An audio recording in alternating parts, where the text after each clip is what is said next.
culturally sensitive. It says come out from among the culture and be separate, be different. It doesn't say blend in with culture. We're supposed to change culture, not let culture change us. Amen. So we just get this backwards, and it hurts our churches. Pastors, one more thing. Please hear my heart on this. Hear my heart on this.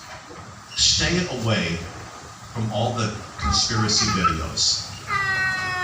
If you're preaching, I'm watching, the reason I'm talking about this, I see it in America, and I watch some of my pastor friends here in the Philippines. And they're playing right into the enemy's hands.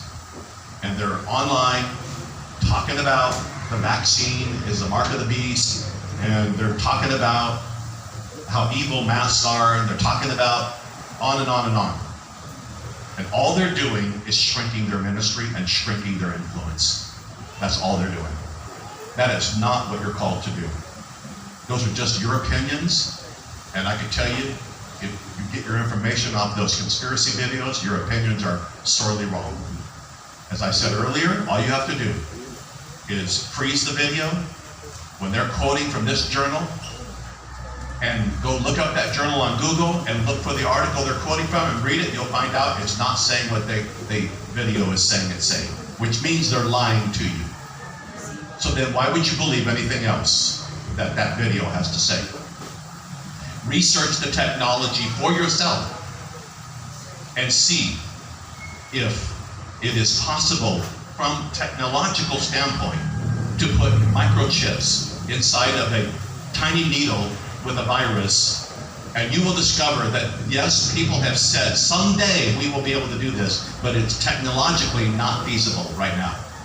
So don't lie and tell your people this is what you're doing. If you take the vaccine, you're taking the mark of the beast. And you go, no, if you read the book of Revelation, that tells me you as a pastor don't even read your own Bible, because it says that the mark of the beast, the reason it's dangerous is you have to deny Christ and take this mark. And right now, you're not being asked to deny Christ. You're being asked to take a vaccine to protect yourself and others, okay? Whether you believe in its effectiveness or not, that's a different issue. But that's what it's about. It's not about denial of Jesus. Yeah, but everything's moving to a one world government. Well, listen, if that's what the Bible teaches, are you going to stop it? Seriously, if that's prophecy, are you really going to stop it? No. Then why do you spend hours and hours and hours on that stuff? All it does is put fear in your people. It doesn't do anything. It doesn't get them out preaching the gospel. It doesn't love your city. It doesn't get other people saved. All it does is just put fear in the people, and it gives you something to talk about. Why? Let's not waste our time there, because that's not where people are. Besides, the most controversial subject among theologians is end-time theology. Eschatology, it's called. That is the most controversial. Why would you pick the most controversial subject by men with PhDs and doctorates who don't agree, and you're the expert all of a sudden? Okay? Why? I think the devil preoccupies us with stuff that's not important. And we need to stay on the main thing. I told my people, forget all that garbage in the news and what everybody's talking about with Facebook, and we are called to be about our Father's business. Let's get people saved.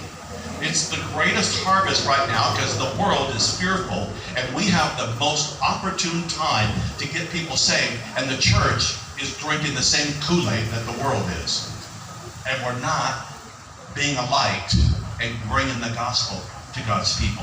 So I feel compelled to address this because of what I have researched and what I have studied. I can speak on this with deep conviction because I know what I saw with my own eyes. Okay, and I looked up many of these so-called experts, and they're liars. The Bible warns that in the last days there will be deceivers and craftiness of men deceiving others. That's exactly what is happening, and they're in the church. And they're in the church through YouTube videos. And that's what's happening. They're false prophets. Those are the people that Matthew 7, Jesus was speaking to when he said, many of you, the false prophets, will say to me in that day, Did I not prophesy in your name? Did I not cast out devils in your name? And Jesus said, and I will say to you, depart from me, you who are workers of iniquity, I never knew you. He's not talking to Christians there. He's talking to false teachers and false prophets who are deceiving multitudes of people. I'll just use a modern term. He's talking to false YouTube prophets, because that's where they are. They're on YouTube. That's where the false prophets are. Beware. Don't get caught up in that. It's a waste of your time.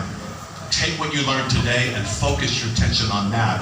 Build your people. Get them loving Jesus. Get them loving others.